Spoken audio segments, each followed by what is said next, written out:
Hi, Charlene back again from Radical Feng Shui with Charlene, and this summer series and ongoing into the fall is about indoor, outdoor spaces and how they feed us, take care of us, nurture us, and allow us to drop in to the essence of who we are. So I'm talking about your outdoor spaces and what you can appreciate from the spring to late fall.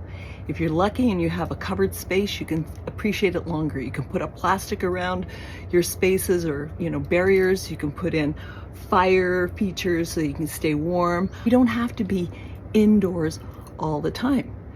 Being indoors all the time just keeps us more internal. So when we go outside and we appreciate nature, which is really the key and the first secret of Eastern gardening, is looking at what's around us and how we can amplify that.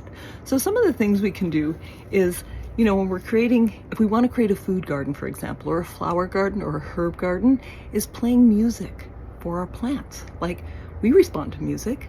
Plants respond to love. Now, I've just learned recently that begonias don't like to be alone.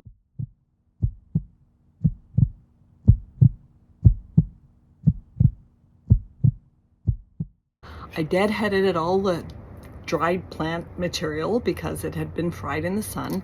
I took it down to my lower deck and I've watered it and started talking to it, and it looks absolutely beautiful. So it's really about how we interact sometimes with the things that we want to feed us. So whether it's food or whether it's any kind of plant, especially our herb gardens and our flower gardens, creating music for them, putting mobile features around our gardens. It keeps away animals, it keeps away unwanted critters, because moving things near our gardens and our plants will assist the plants to know that we're caring for it.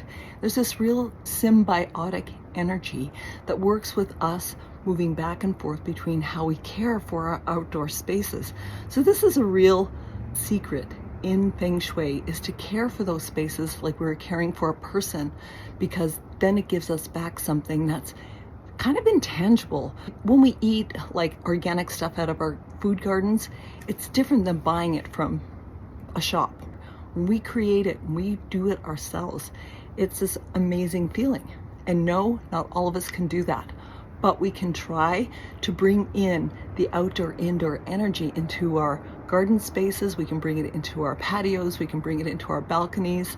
We can really enhance these things as if it was we knew we're getting a feedback from it. So this is an important aspect to remember. Thanks for joining me. Please subscribe and have a great day. Ciao.